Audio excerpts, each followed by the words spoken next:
Hello, listeners. Welcome back once again to Divine Invocations. The deck that I'm using right now is the Dharma deck.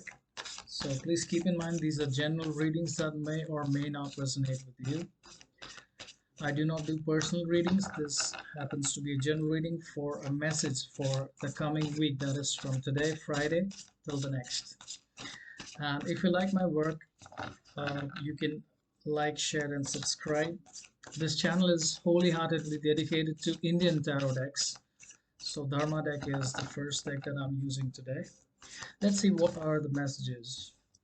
Calling in all the divine spirits to help us with the messages for today. Please help us, guide us, and give us the divine blessings that we seek. Help us grow.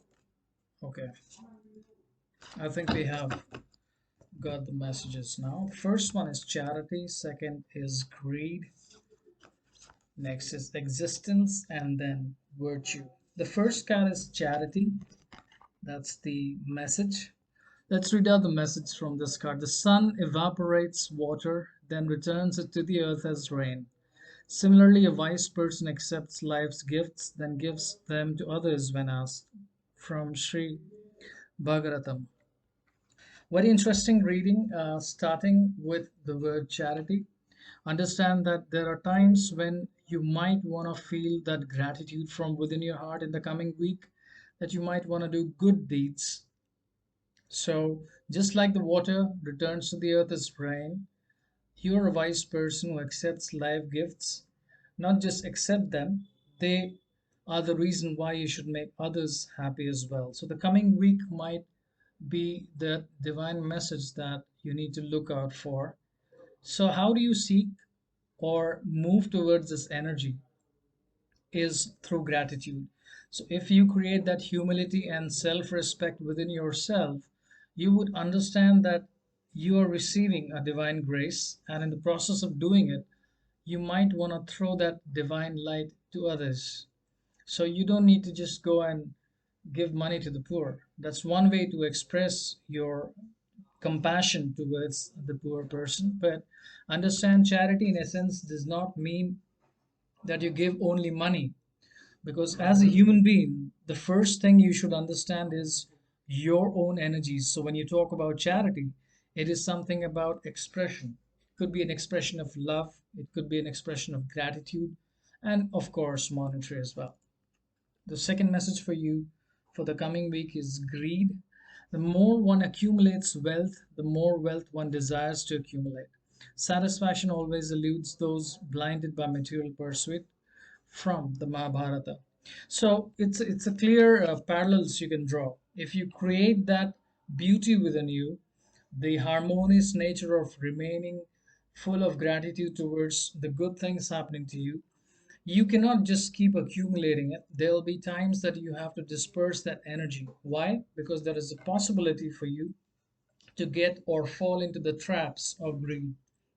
So, be it materialistic pleasure or you accumulating energy, which is the divine energy, to feel more self love, or if you want to give to others, that's something that you will do as an action that you show to the world. The scriptures say that if you give from the right hand, the left hand should not be knowing about it. So you can understand the value of charity is there, but the energy needs to be interpreted from your end in the right fashion. What I mean is, you keep accumulating the goodness in you, that might not be the right thing to do. So you have to let your energies be given to the world outside you, not just within yourself. The next card is existence. Ecstasy, divine love, and beauty presuppose consciousness and existence. Existence without consciousness is to exist with no purpose. But when existence is endowed with consciousness, it can search for its own good, which is ecstasy. I'm sure you understand the meaning and parallels from these cards. Now, it's talking about you doing good deeds, creating that self love, feeling good about things and life, but not falling into your own traps of greed, which might affect your life. When you keep understanding the value that you are creating through the passage of time, That means every thought, every action, every emotion is in your control, and you do not fall into the traps of negativity or greed. You will understand the true value of existence, which is like an open lotus, as you can see in the picture. It's trying to express itself. So it is likely a possibility in the coming week that you create some good within you, but that might affect you if you're not giving it out to the world. But to realize existence and the beauty of nature and how Mother Nature is working within us, we need to understand this basic principle that the driving force at a given moment in time is your true inner expression of what you feel about life. So, what I mean to say is, you need to connect with yourself, with your own existence. Now, what procedure do you adapt? You do yoga, or do you do prayers, you do chanting or mantras, you do kirtan? That is entirely up to your decision. How do you connect with yourself?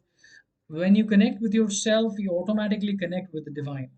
In that case, the greed aspect will not come into picture by itself, because this will be overtaken by the desire to know your inner self. So, just a line of caution for you: understand your true nature and not the nature which is trying to take control over you. It could be any person's energy, it could be a negative force which is trying to affect your life, or unhealed relationships. There are times when we fall into the traps of unhealed relationship, which causes a great deal of frustration within us. So we need to understand that the right gratitude first towards oneself can help us become more generous and not falling into the traps of greed, lust, anger, or any of those things. Understand that these are just words which fill up our mind. What is important is the feeling and the emotion attached to these words.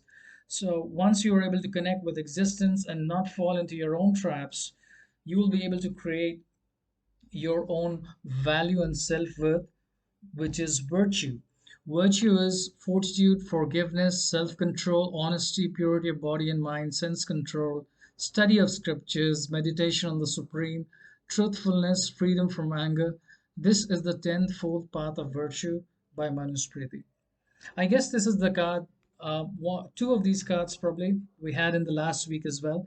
So it seems like the divine is trying to tell a very simple, plain message that good virtue, if created, can help you create value in your own life, in your spiritual path, and not falling into these traps can also create that good deeds that you look forward to as a human being. So that's the divine messages for the coming week. Jai Shri Krishna.